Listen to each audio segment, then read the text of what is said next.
Hello viewers, আসসালামু আলাইকুম। সবাই কেমন আছেন? আশা করি সবাই অনেক অনেক ভালো আছেন আল্লাহর রহমতে। আমিও ভালো আছি।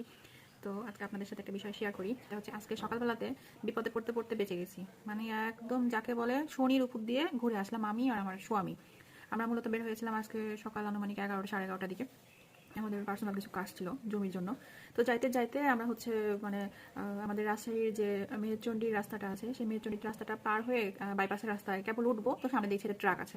তো ট্রাক থাকার কারণে হচ্ছে আমার হাজব্যান্ড ওও বুঝতে পারিনি, আমিও বুঝতে পারিনি। মানে ট্রাকটা ক্রস করার পরপরই দেখছি হচ্ছে সার্জেন্ট চাচুরা খুব সুন্দর করে দাঁড়িয়ে আছে। তো চাচুরা এমন এমন করে হাত দেখাইলো থামতে হবে। তো আমি জানি যে আমার হাজব্যান্ডের পেপারস তো সব ওকে, কারণ এর আগে আমার স্বামী প্রায় প্রায় হচ্ছে কেস খেয়ে চলে আসতো, মানে হচ্ছে লাইসেন্সের জন্য বিভিন্ন ধরনের কেস খাইতো। হ্যাঁ, আবার এমনও হয়েছে যে হচ্ছে সার্জেন্টে দাঁড় করাইছে, আমার স্বামী একদম মোটরসাইকেল উড়াই নিয়ে চলে গেছে। তো এই পারপাসেও কিন্তু মামলা হয়েছে। তো যাই হোক, এটা হওয়ার অনেকগুলো কারণও ছিল। তো আজকে যে ঘটনাটা হয়েছে যে সার্জেন্ট চাচ্চু খুব সুন্দর করে ট্রাকের আড়ালে দাঁড়িয়েছিল, তো আমাদেরকে ধরে নিল। আমাদেরকে ধরার পরে তখন আমি তো খুব জানি যে সবকিছু আছে, ইভেন হচ্ছে আমাদের হেলমেটটাও গাড়ির সাথেই ছিল। তো আমার তো প্রথমে জান নাই যে এ আল্লাহ, হেলমেট। পরে দেখি হেলমেট আমার স্বামীর মাথার মধ্যে ভরে নাই, ও হচ্ছে গাড়ির সামনে যেভাবে আট আট দশটা মানুষ দেখি না যে গাড়ির সামনে খুব সুন্দর করে বাইকের ভেতরে ঢুকা রেখে দেয়, তো ওভাবে ঢুকা রেখে দিছে। হ্যাঁ, তো এই মুহূর্তের মধ্যেই সার্জেন্ট চাচ্চু যখন আমাদের পেপার চাইলো, পেপার টেপার সবকিছু দিলাম। দেওয়ার পরে যখন উনি কোনো ক্লু খুঁজে পায়নি, তখন উনি বলতেছে কি, মানে আমাদের একটা অপরাধ ধরছে।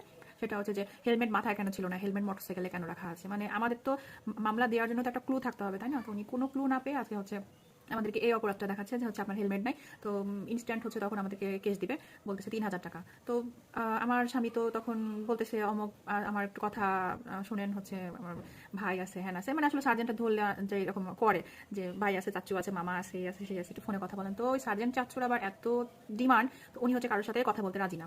তো ঠিক আছে, রাজি না। তারপরে আমি গেলাম, আমি সামনে যে হচ্ছে ওনার সাথে একটু কথা বললাম। আমি বললাম দেখেন, আমাদের তো সবকিছু পেপারসই রেডি আছে, সবকিছু কমপ্লিট। তারপর আপনি যদি চান আপনি কিন্তু আমাদেরকে ছেড়ে দিতে পারেন, ঠিক আছে?